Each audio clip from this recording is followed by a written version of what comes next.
Hai, Assalamualaikum warahmatullahi wabarakatuh.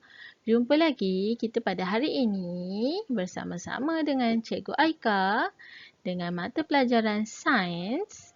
Hari ini Cikgu akan menerangkan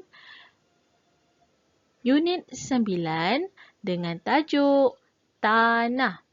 Murid-murid boleh membuka buku teks sains untuk rujukan muka surat 85.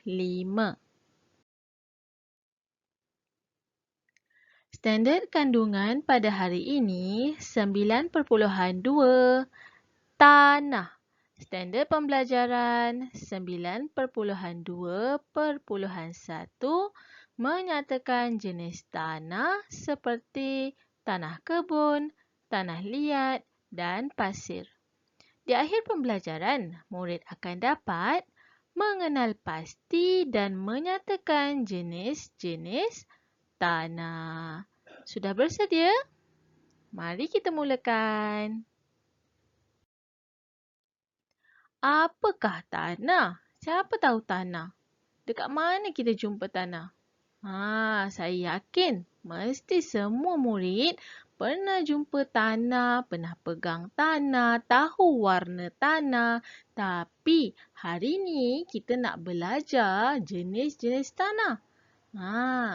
Tanah ni ialah bahagian permukaan bumi yang terdiri daripada mineral dan bahan organik. Bahan organik tu apa? Bahan organik adalah bahan semula jadi. Okey, jom kita teruskan. Jenis-jenis tanah. Yang selalu kita tengok dekat dekat kawasan rumah kita tu banyak kan tanah kan? Tapi apakah jenis-jenis tanah ni? Hari ni kita nak belajar terdapat 3 jenis tanah yang perlu kita ketahui. 3 jenis tanah je ya yang perlu kita ketahui.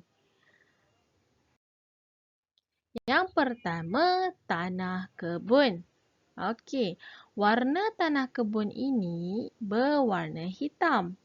Okey, boleh didapati di ladang kelapa sawit, kebun sayur dan juga di persekitaran rumah kamulah.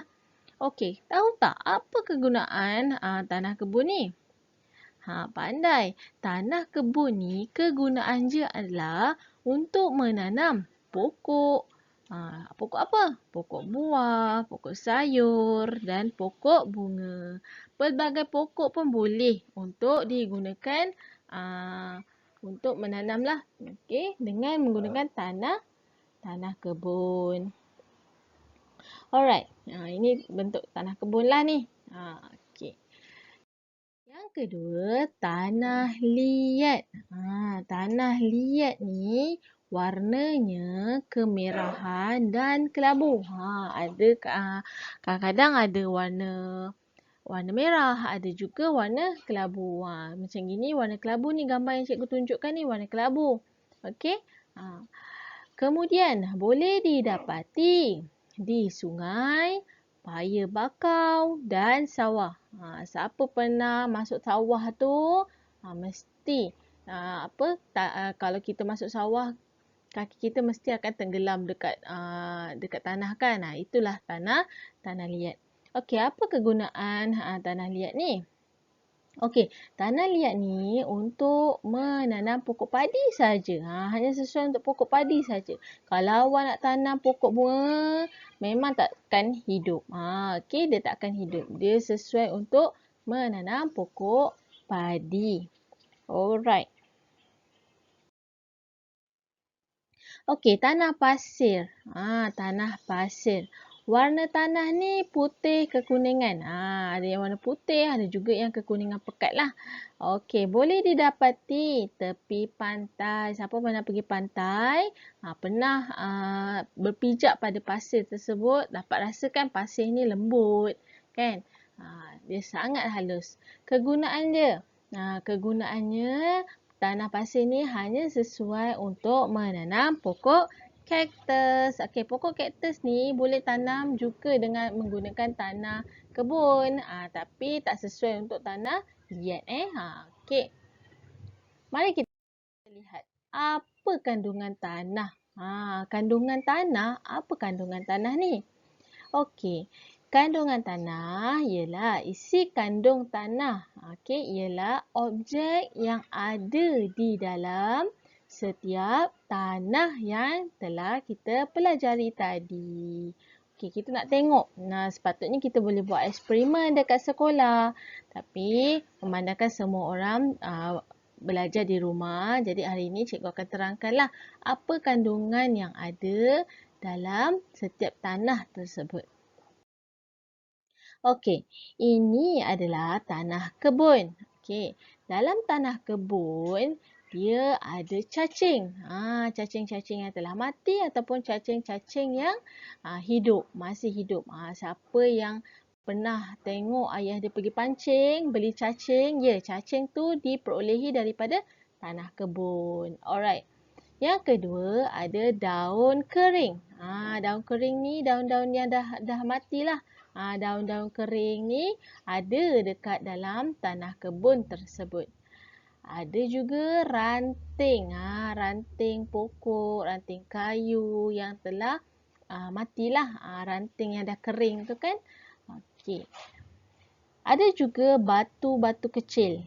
Batu-batu kecil terdapat di dalam tanah kebun. Dan terdapat juga pasir. Okey, terdapat juga pasir. Alright, ada 5 objek yang ada dalam tanah kebun. Okey, kita tengok video ni. Okey. Tanah kebun tadi berwarna hitam. Okey, kita tengok apa yang telah dijumpai di dalam tanah kebun tersebut. Tanah kebun ni yang ditunjuk dalam video ini tak adalah cacing, tapi kalau kamu betul-betul ambil yang original daripada tanah lantai, okey, baru ada cacing. Okey, kalau macam gini ada ranting, ada daun kering, ada batu dan juga pasir-pasir halus. Okey, ingat ya, tanah kebun mengandungi butir-butir pasir, batu-batu kecil, tumbuhan iaitu ranting kayu ataupun daun dan juga haiwan yang reput. Haiwan reput ni haiwan yang dah matilah. Contohnya cacing. Okey. Yang kedua adalah tanah pasir. Apa yang ada dalam tanah pasir? Apa yang dikandungi oleh tanah pasir ni? Dia ada batu-batu yang sangat halus. Batu-batu kecil yang halus. Yang kecil-kecil je pasir dekat dalam pasir. Okay, yang kedua, dia mempunyai pasir-pasir yang halus. Okey. Pernah rasa kan? Dekat pasir yang dekat pantai tu kan, macam mana rasanya? Kadang-kadang kita terpijak batu. Dan dia punya pasir tu sangat halus. Okey, tanah pasir mengandungi butir-butir pasir dan batu-batu kecil. Okey, boleh lihat di situ videonya. Sangat halus dan lembut. Boleh didapati di pantai.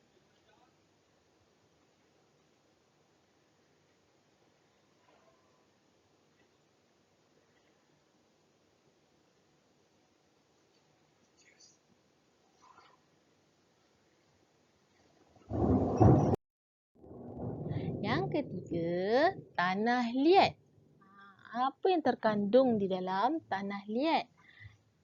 Tanah liat mengandungi butir-butir tanah yang sangat halus. Okey, butir-butir tanah yang sangat halus. Boleh didapati di sawah padi. Okey, tanah liat ni awak perhatikan pada video ini. Dia macam plastisin yang kita gunakan. Okey, dia boleh membentuk, dia boleh menggumpal. Okey, kalau macam kita bulatkan dia akan menjadi bentuk bulat. Dia sangat melekit dan pekat Okey, dia boleh membentuk macam plasticine tu. Okey, kalau awak buat bentuk dia panjang, panjanglah begitu.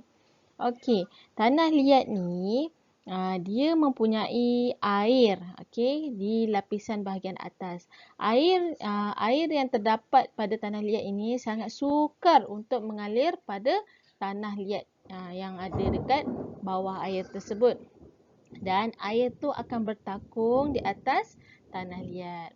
Sebab itulah jadi tanah liat dia sangat likat. Kalau awak pernah pergi ke sawah tu, cuba ambil tanah liat tersebut. Cubalah awak gumpal-gumpalkan. Jadi membentukkan sesuatu bentuk. Okey, ingat ya, tanah liat mengandungi butir-butir tanah yang sangat halus. Dia tak ada batu, tak ada haiwan dan juga tiada ranting yang berada di dalam tanah liat tersebut. Okey, mari kita lihat pula lapisan tanah kebun. Okey, lapisan tanah kebun. Okey, di bahagian atas sekali ni, kamu boleh buat aktiviti di rumah. Tetapi sekiranya tidak mempunyai tanah kebun, tak perlulah, cikgu hanya terangkan sahaja. Okey, tanah kebun. Lapisan tanah kebun di bahagian atas ni mempunyai tumbuhan rumput. Okey, tumbuhan bukan rumput, tumbuhan reput. Okey, tumbuhan reput. Okey. Kemudian terdapat haiwan yang reput, haiwan yang matilah. Tumbuhan reput tu apa cikgu? Tumbuhan reput tu tadilah daun kering, ranting. Okey. Haiwan reput pula macam cacing tadi, cacing yang dah mati, anai-anai, semut. Okey. Kalau katak dalam tu tak adalah. Okey. Melainkan katak tersebut terperangkap dekat dalam tanah kebun tersebut. Okey, dia haiwan-haiwan kecil saja, semut, apa lagi tadi cikgu sebut, anai-anai dan sebagainya lah. Okey, kemudian dia mempunyai air dan juga butir-butir pasir. Nampak ni butir-butir pasir ni sangat sikit je. Kemudian dan yang di bawah sekali adalah batu-batu kecil. Okey. Sekiranya dekat rumah kamu ada tanah kebun, boleh buat aktiviti ini bersama ibu ataupun ayah atau abang dan kakak. Okey, masukkan tanah kebun tu ke dalam satu bekas yang bertutup. Kemudian kamu letakkan air dan kamu goncang. Tunggu, selepas goncang, kamu perlu tunggu sehingga 1 jam ataupun lebih untuk perhatikan lapisan yang ada pada tanah kebun tersebut. Okey, kita lihat seterusnya. Lapisan yang ada pada pasir. Okey, lapisan yang ada pada pasir. Lapisan yang berada di atas adalah air. Okey, lapisan yang berada di tengah-tengah ni adalah butir-butir pasir. Okey, tanah pasir-pasir yang halus itulah. Dan yang di bawah sekali adalah batu-batu kecil. Batu ni tak berat, dia sangat ringan dan dia sangat halus. Okey, kecil saja. Okey.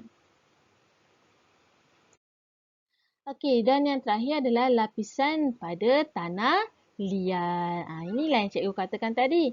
Dia mempunyai air di lapisan yang atas dan juga mempunyai lapisan yang kedua ni, yang bawah sekali ni, butir-butir tanah yang sangat halus.